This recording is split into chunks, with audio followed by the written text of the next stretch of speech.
बिस्मिल्लाहिर्रहमानिर्रहीम। मैं हूं डॉक्टर GM चौधरी और मैं आपके सामने अपना जो प्रोग्राम है current affairs with doctor GM Chaudhary लेकर हाज़िर होता हूं। लेकिन काफ़ी अरसे से मैं इस प्रोग्राम को करने से ज़ाती तौर पर ग्रेज़ कर रहा था, इज्तनाब कर रहा था। उसकी वजह यह है कि हमारे मुल्क में कुछ सियासी, कुछ इंतज़ामी अनसर्टेनिटी यानी कि गैर यकीनी की कैफियत बहुत ज़्यादा थी, अभी भी है।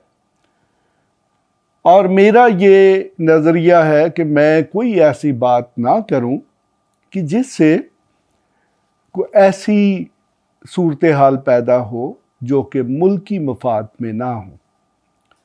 चूँकि आप मेरे मुतल्लिक़ जानते हैं, मेरी जो PhD है वो इंटरनेशनल रिलेशन में है। तो देखें कि आजकल सियासत जो है वो इतनी सादा सियासत नहीं रही, बहुत बड़ी पेचीदा सियासत हो चुकी है और ग्लोबलाइज्ड हो चुकी है। ये जहाँ तक ग्लोबलाइज्ड पॉलिटिक्स का ताल्लुक है, ये आज से नहीं है, जब से, बल्कि मेरे ख्याल में बहुत अरसा पहले से, सदियों पहले से, कम अज़ कम हमारे पास को 2500 साल का रिकॉर्ड तो अवेलेबल है मुख्तलिफ़ किताबों और तारीख़ की किताबों की सूरत में, कि उस वक़्त की जो छोटी छोटी या बड़ी रियासतें होती थी वो किस तरीके से बिहेव करती थी और फिर एक रियासत दूसरी रियासत के मामले में दखल अंदाजी भी करती थी। उसमें जासूस भिजवाए जाते थे, अपने एजेंट जो है वो भिजवाए जाते थे, या फिर सम टाइम किसी दूसरी रियासत की जो क़यादत है उसको ख़रीद लिया जाता था या मुख्तलिफ़ किस्म के लालच दे दिए जाते थे। ये मैंने आपको चंद एक सूरतें बताई हैं, और बाकी सूरतें जो हैं इससे ज़्यादा भी हैं। और अगर आप जो नोन हिस्ट्री है और कम अज़ कम 2500 साल की जो हिस्ट्री है उसको अगर आप देखें तो उसमें आपको यही मुख्तलिफ़ किस्म के टैक्टिक्स इस्तेमाल होते हुए नज़र आएंगे। आज मैं जिस मौजू पर बात करने जा रहा हूँ वो मौजू है इलेक्शन कमीशन ऑफ पाकिस्तान का PTI के मुतल्लिक़ फ़ैसला, जिसमें PTI को इस बात का ज़िम्मेदार करार दिया गया है कि उसने ममनुआ फंडिंग जो है वो वसूल की। तो अक्सर लोगों का ये ख्याल है कि शायद ये अचानक कोई चीज़ निकल आई है। जी अचानक जनाब ये चीज़ नहीं निकली। हमारे पास जो सबसे पहले पॉलिटिकल पार्टी से मुतल्लिक़ लॉ है वो 1962 का लॉ है, पॉलिटिकल पार्टीज एक्ट 1962। उसके बाद में ये 1962 का जो कानून है इस बुक में मौजूद है। उसके बाद परवेज़ मुशर्रफ के दौर में ये सोचा गया कि इसको थोड़ा सा मॉडर्नाइज कर दिया जाए और फिर पॉलिटिकल पार्टीज़ ऑर्डर 2002 के नाम से एक लॉ लाया गया। तो अगर आप इन दोनों कवानीन को कंपेयर करें तो आलमोस्ट ये सेम है, सिर्फ को सेक्शंस ऊपर नीचे किए गए हैं या कुछ छोटी मोटी 2-4 नए क्लासेस या पैराग्राफ्स डाल दिए गए। ये जहाँ तक बात हो रही है गैर मुल्की फंडिंग की या ममनुआ फंडिंग की, इसके जो कॉन्सेप्ट है वो 1962 का जो पॉलिटिकल पार्टीज एक्ट है उसमें भी मौजूद थे। देखिए अब लॉ तो 62 में भी वही था, लॉ 2002 में भी वही है, और उसके बाद जो अब लेटेस्ट सूरत हाल हमारे सामने आ गई है वो इलेक्शन एक्ट 2017 यानी कि 2017 का जो इलेक्शन एक्ट है, अब उसी में ये सारी चीज़ें डाल दी गई हैं कि पॉलिटिकल पार्टीज़ को कैसे चलाया जाए। देखिए जनाब, ये फ़ैसला जो भी है, मैं इस फ़ैसले पर अभी कमेंट नहीं करूँगा। अभी अगले 1-2 दिन में इस फ़ैसले पर भी मैं बात करूँगा। चूँकि मैं ख़ुद लॉ के प्रोफेशन से वाबस्ता हूँ तो मैं आपको तफसील से बताऊँगा कि इस फ़ैसले की इम्प्लिकेशंस क्या हैं। लेकिन जनाब मैं आपको जो सबसे बड़ी इस फ़ैसले की इम्प्लिकेशन है उसके मतलब बता देता हूँ, जिसके मतलब आज तक हमारे किसी भी मीडिया चैनल, किसी भी यूट्यूब चैनल पर बात नहीं की गई। जनाब वो ये है कि आज तक पाकिस्तान में इतनी सियासी अवेयरनेस नहीं थी कि जी एक सियासी पार्टी अगर करप्शन करे, मिस यूज ऑफ फंड्स करे या गलत तरीके से फंड्स जनरेट करे, चाहे वो गैर मुल्की फंडिंग हो या कोई और हो, तो उसके खिलाफ क्या किया जा सकता है। तो जनाब इस वक्त जो इस फैसले से सबसे बड़ी सूरत हाल सामने आई है कि अब पाकिस्तान के सारे वो शहरी जो जी शऊर हैं, जो मुल्क के साथ मोहब्बत रखते हैं, उनको एक ये ऑप्शन मिल गया है। यानी कि ऑप्शन ये इंफॉर्मेशन की सूरत में, कानून में तो ये पहले से मौजूद था कि अब कोई भी शहरी जो है वो इलेक्शन कमीशन ऑफ पाकिस्तान को एक्सेस टू इंफॉर्मेशन एक्ट जो है उसके तहत एक दरख्वास्त दे सकता है कि मुझे जनाब फलां जो सियासी जमात है उसके फंड्स के मतलब तफसील बताई जाए, या किसी भी सियासी जमात जो है उसके ओहदेदार हैं, उसका कॉन्स्टिट्यूशन है या उसका वर्किंग का प्रोसीजर है, उसके मतलब बताया जाए। यहाँ पर जनाब ये कवानीन की रोशनी में और मेरा जो साथी तजर्बा है उसकी रोशनी में मैं आपको ये कह सकता हूँ कि पाकिस्तान में एग्जीक्यूटिव नाहल तो है ही है, उसमें करप्शन भी है, वो इनकम्पिटेंट भी है, वो डायनेमिक भी नहीं, यानी कि हर वो नेगेटिव चीज़ जो किसी भी इंतज़ामी मशीनरी या एग्जीक्यूटिव के मतलब कही जा सकती है, वो पाकिस्तान की एग्जीक्यूटिव के मतलब आप कह सकते हैं। लेकिन इलेक्शन कमीशन ऑफ पाकिस्तान जो है वो सबसे इनएफिशिएंट अदारा है। देखें आज तक ये जो इलेक्शन का सब्जेक्ट है ये basically election commission of Pakistan का सब्जेक्ट है। इस पे अगर किसी किस्म की भी कोई कानून साजी यानी कि लेजिस्लेशन होनी है तो उसकी प्रपोज़ल जो है वो इलेक्शन कमीशन ऑफ पाकिस्तान से मिनिस्ट्री ऑफ पार्लियामेंट्री अफेयर्स को जाती है, वहाँ से फिर वो प्रपोज़ल जो है वो कैबिनेट के सामने पेश की जाती है और फिर उसे कानून की सूरत में अगर पेश करना हो तो एक बिल की सूरत में पार्लियामेंट या पार्लियामेंट के किसी हाउस में मुतारफ़ कराया जा सकता है और वो फिर लॉ बन जाता है। तो हमारा इलेक्शन कमीशन जो है वो एक इंतहाई इनकम्पिटेंट, बल्कि ये समझ लें कि ये जो नैले लोग हैं, जो बेकार लोग हैं, जो रिटायर लोग हैं, मैं इनको रिटायर नहीं कहता, मैं कहता हूँ ये रिटार्डेड लोग होते हैं।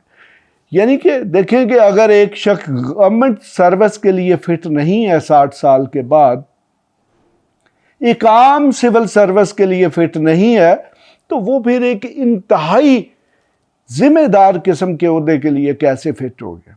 जनाब सबसे पहला तो हमारे इलेक्शन में ये नक्स है, मैं समझता हूँ कि इसमें किसी रिटायर्ड शख्स को अपॉइंट नहीं किया जाना चाहिए।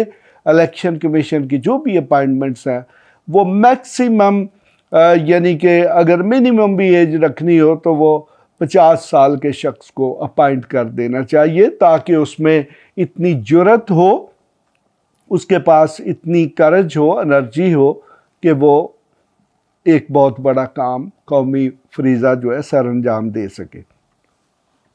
तो मैं बता रहा था कि अब जो सबसे बड़ी चेंज आई है, पाकिस्तान के हर पढ़े लिखे शख्स के पास ये इख्तियार आ गया है, ये अवेयरनेस आ गई है कि वो किसी भी सियासी जमात जो है उसके हिसाबात की जो इंफॉर्मेशन है वो इलेक्शन कमीशन ऑफ पाकिस्तान से ले सकता है।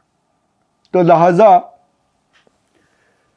चलें, पीटीआई जो है वो एक पहला इसका विक्टिम है, एक पहला शिकार है। अभी बहरहाल इसमें बहुत सारे मराहल बाकी हैं और जब ये कानूनी मूशगाफियाँ और इंटरप्रिटेशंस की जाएंगी तो फिर बिल आखिर पता चलेगा कि इस फैसले का नतीजा क्या निकलता है।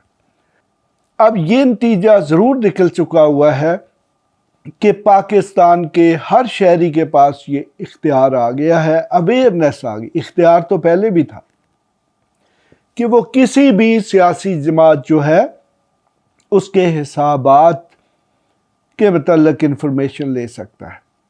हालांकि मेरे ख्याल में देखें, एक छोटी एसोसिएशन, क्लब या कोई ट्रेड यूनियन या कोई वेलफेयर एसोसिएशन है तो उसके इलेक्शन का बड़ा एक इम्पार्शियल तरीका होता है।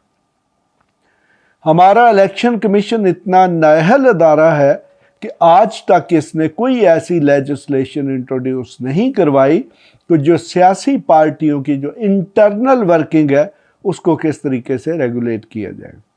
मैं बहुत सारी सियासी पार्टियों को के मतलब इल्म रखता हूँ, मालूमात मेरे पास मौजूद हैं कि जिनके जो कॉन्स्टिट्यूशन है वो एज ए कॉन्स्टिट्यूशन क्वालिफाई नहीं करते, बल्कि मेरी इत्तला और इल्म के मुताबिक चंद एक पार्टियां ऐसी भी मौजूद हैं जिनके जो कॉन्स्टिट्यूशन है वो 2-2, 3-3 सफ़ात पर मुश्तमिल है। जनाब ऐसे नहीं है। इलेक्शन कमीशन जो है उसको अब विजिलेंट होना पड़ेगा। उसको ये जो सियासी जमातें हैं इनकी वर्किंग के मतलब बड़े डिटेल्ड तरीक़ाकार लाना चाहिए। और ये जो सियासी जमातें अपने जाली इलेक्शन करवा के आ जाती हैं और ताहयात अपने लीडर को अपना लीडर मुंतखब करती हैं, ये ख़त्म होना चाहिए।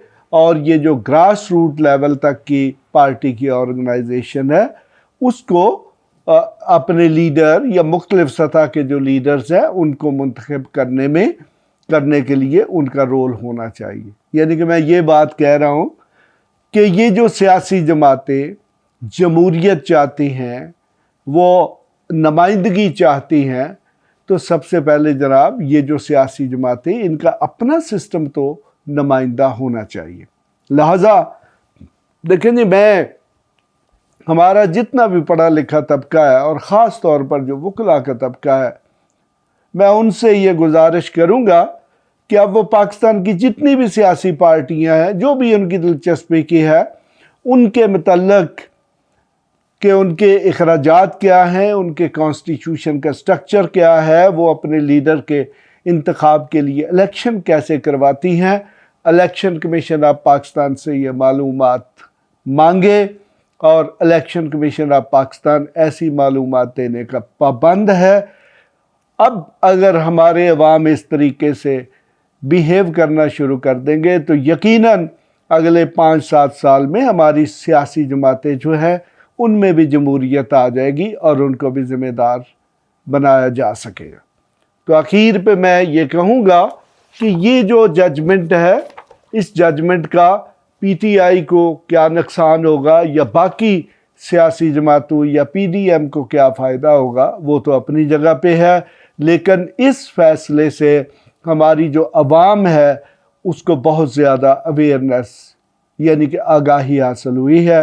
अब अवाम को ये चाहिए कि वो इलेक्शन कमीशन ऑफ पाकिस्तान में दरख्वास्तें दे कि जनाब जो बाकी सियासी जमातें हैं उनके फंड्स, उनके अकाउंट्स, उनकी जो बैलेंस शीटें आई हैं उनको भी एक एक कागज़ को चेक किया जाए कि उनकी फंडिंग कहाँ से आ रही है।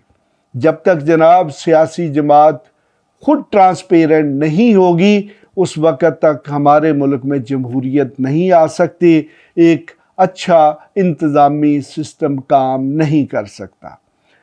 अक्सर आप देखते हैं कि सियासी जमातें जब बड़े बड़े जलसे करती हैं तो उन पर जनाब करोड़ों रुपया खर्च आता है। आज तक किसी ने ये नहीं पूछा कि जनाब ये जो आपने जो जलसा किया है इस पर आपने खर्चा कहाँ से किया है। तो अगर ये बात पूछ ली जाए या पूछने का रवाज शुरू हो जाए तो फिर यकीनन जो सियासी जमातें हैं और उनकी लीडरशिप जो है वो भी अकाउंटेबल हो जाएगी। और इसी तरह इलेक्शन जो है उस पर भी लोग करोड़ों रुपए खर्च कर देते, एक एक वोट को ख़रीदने के लिए 10-10 हज़ार या 50-50 हज़ार या 2-2, 5-5 लाख रुपए भी बाज़ औक़ात सुना है कि दिए जाते हैं। तो लिहाजा मैं समझता हूँ कि ये जो फ़ैसला है हमारे पाकिस्तानी अवाम के लिए एक बहुत बड़ी ब्लेसिंग है। अब उन्हें चाहिए कि वो इलेक्शन कमीशन ऑफ पाकिस्तान को ख़त लिखें, दरख्वास्तें दें कि वो जो बाकी सियासी जमातें हैं उनके अकाउंट्स जो हैं उनका भी ऑडिट करें, उनकी भी स्क्रूटनी करें और पता करें कि मुख्तलिफ सियासी जमातों को फ़ंड्स कहाँ से मिल रहे हैं और उनके लीडर क्या वो सारे के सारे फ़ंड्स सियासी जमातों के मकासद के लिए इस्तेमाल कर रहे हैं या उनको ज़ाती मकासद के लिए इस्तेमाल कर रहे हैं। जनाब, इसके साथ ही मैं आपसे इजाज़त चाहूँगा। कल हो सकता है कि इस जजमेंट पे अगर मैं अपना रिसर्च वर्क मुकम्मल कर लूँ तो फिर मैं आपको एक तफसीली एनालिसिस दूँगा कि इसमें क्या खामियां हैं और इससे पीटीआई को क्या नुकसान होगा या मुल्क की दूसरी सियासी जमातें जो हैं उनको क्या फ़ायदा होगा।